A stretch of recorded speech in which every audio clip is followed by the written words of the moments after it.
বিশ্বকাপ না খেলতে পারায় ঋষাদের কণ্ঠে আক্ষেপ। তবে বিগ ব্যাশের পর ঋষাদ জ্বলে উঠলেন অদম্য বাংলাদেশ টি-20 কাপেও। বিগ ব্যাশে খেলার অভিজ্ঞতা ঋষাদ হোসেনের ক্যারিয়ারে দারুণভাবে বদলে দিয়েছে।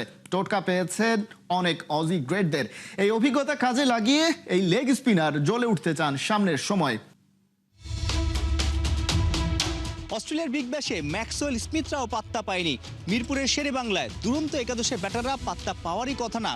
বিগ ব্যাশে হোভার্টের জার্সিতে 12 ম্যাচে 11 ইনিংসে 15 উইকেট দখল করে সবার মন জয় করে এসেছিলেন ঋষাদ হোসেন। মিরপুরে ফিরে টনি হেমিংয়ের পিচেও সেই একই রকম ছন্দে একই রকম রিদমে দেখা গেছে ঋষাদ হোসেনকে। অদম্য টি-20-র প্রথম ম্যাচেই ধূমকেতু একাদশের এই লেগই দুরন্ত একাদশের বিপক্ষে 4 ওভারে 3 উইকেট মাত্র 21 রান দিয়ে। কি দারুণ লাইন লেন্থ, কন্ট্রোল দুর্দান্ত, লেগ স্পিন করছেন, গুগলি মারছেন, ভ্যারিয়েশন, মাথা খাটিয়ে আসলে বোলিং করছেন, যেটা কিনা আমরা বিগ ব্যাশেও দেখেছি। অর্থাৎ ঋষাদ এখন কনফিডেন্সটা তার স্কাই হাই এবং তিনি ঘরে বাইরে ন্যাশনাল কালারে ঘরোয়া ক্রিকেটে ফ্র্যাঞ্চাইজি ক্রিকেটে সবখানেই দুর্দান্তভাবে পারফর্ম করছেন। ব্যাটিংয়ে, বোলিংয়ে, ফিল্ডিংয়ে ঋষাদকে তো আসলে সবাই বলছে 3 ডাইমেনশন ক্রিকেটার। গেল বছর যখন পিএসএলে তিনি চ্যাম্পিয়ন হয়েছিলেন লাহোরের হয়ে, এবং সেখানেও পাকিস্তানের অনেক কমেন্টেটর এক্স ক্রিকেটারও বলেছেন যে ঋষাদ 3D ক্রিকেটার। ব্যাটিং বোলিংয়ের পাশাপাশি তিনি যে ফিল্ডিংটা করেন সেটা আসলে অন্য লেভেলের, এবং সেটাও দলের জয়ে বা দলের জন্য দারুণভাবে কাজে লাগে।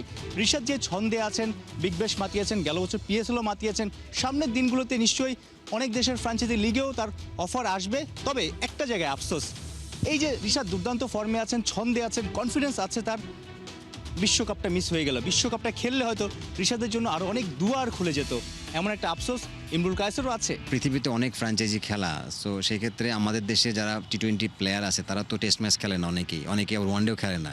তো তারা যদি এই বিগ মঞ্চে যদি ভালো কিছু খেলে তারা ফ্র্যাঞ্চাইজি অফার পেত, অবভিয়াসলি তাদের জন্য ভালো হতো, তাদের কেরিয়ারের জন্য ভালো হতো। আপনি যদি দেখেন ঋষাদ, সে অস্ট্রেলিয়া থেকে এত ভালো করেছে যে তাকে নিয়ে এখন অনেকেই কথা বলতেছে। হয়তো বা আমি চাই যে ঋষাদ আইপিএলও খেলুক। তো এরকম অনেক ছেলের হয়তো অপরচুনিটি খুলে যেত, বা মানে ভালো ক্রিকেট খেললে মানে ওয়ার্ল্ড কাপে হয়তো বা তাদের মানে কেরিয়ার চেঞ্জ হয়ে যেত। বিশ্বকাপে খেলা হচ্ছে না, আইপিএলও যাওয়া হচ্ছে না, তবে পাকিস্তানের দরজা খোলা আছে।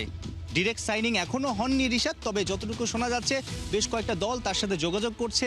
ডিরেক্ট সাইনিংয়ে বনিবনা না হলেও হয়তো 11 ফেব্রুয়ারি যে পিএসএলে নিলাম সেখানে ঋষাদ ভালো একটা দাম পাবেন, কারণ গেল বছর পিএসএলে তার দল চ্যাম্পিয়ন হয়েছে, তার অনেক বড় অবদান ছিল। পাশাপাশি মুস্তাফিজকে ডিরেক্ট সাইনিং করেছে অলরেডি, আরও কয়েকজনের সাথে আসলে ডিরেক্ট সাইনিং নিয়ে আলোচনা হচ্ছে। সেখানে বাংলাদেশ ক্যাপ্টেন টি-20-র লিটন কুমার দাসের কথাও শোনা যাচ্ছে। পাশাপাশি 11 ফেব্রুয়ারির পিএসএল নিলামে বেশ কজন বাংলাদেশিকে আসলে পাকিস্তানের ফ্র্যাঞ্চাইজিগুলো টানাটানি করবে, দলে নেবে, সেরকম একটা সম্ভাবনাও অনেক বেশি আছে। অর্থাৎ বাংলাদেশের ক্রিকেটারদের এখন বিভিন্ন দেশের ফ্র্যাঞ্চাইজি ক্রিকেটে নেওয়া হচ্ছে, খেলানো হচ্ছে, কারণ তারা পারফর্ম করছে। এবং এটা যদি চলমান থাকে তাহলে আন্তর্জাতিক টি-20-তে যে বাংলাদেশ ক্রিকেট দলের পারফরমেন্সটা সেরকম ভালো না। ইন ফিউচার এই ক্রিকেটাররা যদি বিভিন্ন দেশে খেলে তাদের আসলে পারফরমেন্স ভালো হবে, কনফিডেন্স ভালো হবে, এবং তারা আত্মবিশ্বাসী হবে, যেটা কিনা ন্যাশনাল টিমের পারফরমেন্সে অনেক ভালো একটা পজিটিভ প্রভাব পড়বে। সাইফুল রূপক, 71।